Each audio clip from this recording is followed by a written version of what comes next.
12 नवंबर से 5 दिसंबर के बीच में इस देश में, गुजरात में, हिमाचल प्रदेश में, दिल्ली के नगर निगम में और 7 उपचुनावों में वोटिंग हुई।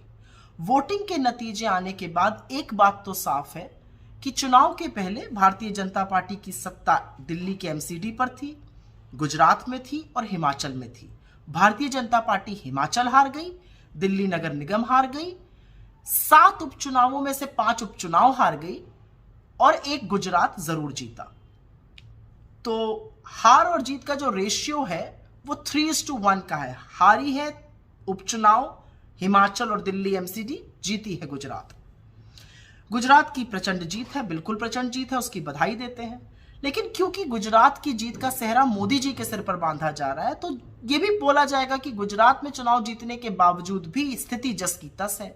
40 लाख लोग बेरोजगार हैं, 1.5 लाख परिवार गरीबी की सीमा रेखा के नीचे हैं, 22 पेपर लीक हुए हैं, 150 लोगों की मौत का कारण क्या था मोरबी में, कौन गुनहगार है, ये किसी को पता ही नहीं है।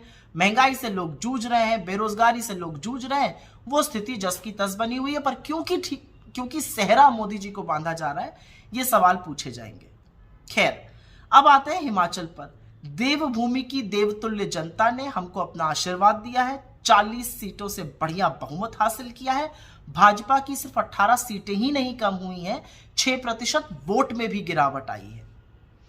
हमने तो खैर चुनाव मूल मुद्दों पर लड़ा था, चाहे वो पुरानी पेंशन स्कीम हो, अग्निवीर की खिलाफत हो, सेब बागानों की बात हो और बेरोजगारी से जूझते लोगों को राहत देने की बात हो। लेकिन सवाल यह जरूर बनता है कि हिमाचल का चुनाव भी मोदी जी ने अपने ही चेहरे पर वोट मांगा था, अपनी आत्मीयता बताते थे हिमाचल से, तो ठीकरा उनके सर पे क्यों नहीं फोड़ा जा रहा है? और तो और भाजपा के राष्ट्रीय अध्यक्ष श्री जेपी नड्डा जी का तो ये गृह राज्य क्षेत्र है, उन्होंने बड़ी मनमानी से इधर उधर टिकट बांटे थे। तो जीत का सेहरा गुजरात में मोदी जी पर, यहां पर ठीकरा फोड़ा जाएगा किसी छोटे नेता पर। खैर, कोई बात नहीं। अब बात करते हैं इस चुनाव में आम आदमी पार्टी की भूमिका की। आम आदमी पार्टी की गुब्बारे की हवा तो इस चुनाव ने निकाली है। अरविंद केजरीवाल जी भविष्यवाणी करने वाले ज्ञाता बन गए थे, अखबार पे, पेपर पे लिख कर देते थे कितनी सीटें आएंगी। 90 का दावा किया था गुजरात में, 5 पर आ गए। और तो और बात करते थे हिमाचल में सरकार बनाने की, 0 वोट शेयर और 0 सीटें आई हैं।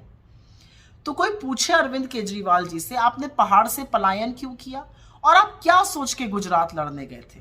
आप हर उस जगह क्यों जाते हैं जहां पर आप सेंध उन वोटों को मारते हैं जिसके कारण भाजपा की जीत सुनिश्चित हो जाए? खैर, ये उनका अपना मसला है और उनको अंततोगत्वा इस देश को बताना पड़ेगा कि उनकी विचारधारा क्या है। वो क्यों बलात्कारियों की रिहाई पर चुप हो जाते हैं, वो क्यों ड्रग्स पे चुप रहते हैं, वो क्यों दंगों पर चुप रहते हैं, वो क्यों बुलडोजर चलने पर चुप रहते हैं, लोग पूछना चाहते हैं। और दिल्ली की जनता ने आपको एक बहुत बड़ा सबक सिखाया। ऐसे वैसे नहीं जिताया दिल्ली की जनता ने, दिल्ली की जनता ने आपको इसलिए जिताया है क्योंकि आप एक क्षेत्रीय दल है, आप अपनी जिम्मेदारी का निर्वाह अच्छी तरह से दिल्ली में कर पाइए, इसलिए दिल्ली की जनता ने जिताया है, क्योंकि आपकी आदत है दोषारोपण करने की और इधर उधर की बातें करने की। खैर, जो उपचुनाव हुए उसमें से 2 को छोड़कर 5 उपचुनाव भारतीय जनता पार्टी हार गई। राजस्थान में, छत्तीसगढ़ में, उड़ीसा में, उत्तर प्रदेश में। इन चुनावी हार का मतलब क्या है कि जो मूल मुद्दे हैं, जो बेरोजगारी का मुद्दा है, जो महंगाई का मुद्दा है, जो गरीबी का मुद्दा है, जो कम आय का मुद्दा है, जो नफरती माहौल फैलाने का मुद्दा है, उससे यह देश उकता चुका है और निजात पाना चाहता है। और इसी को लेकर हम भारत जोड़ो यात्रा चला रहे हैं।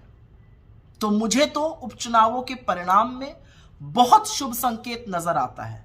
अगर आप वाकई में देखिए तो गुजरात के बाहर इस देश ने भारतीय जनता पार्टी को नकार दिया है और इसी के कारण भारतीय जनता पार्टी के मुख्यालय पर जो बढ़िया जश्न मनाया जा रहा है वो एक्चुअली भ्रमजाल फैलाने का काम है। क्योंकि हारे तो आप हिमाचल में हैं, हारे तो आप दिल्ली के एमसीडी में हैं, हारे तो आप 5-5 उपचुनाव हैं, तो जश्न मन किस चीज कर रहा है?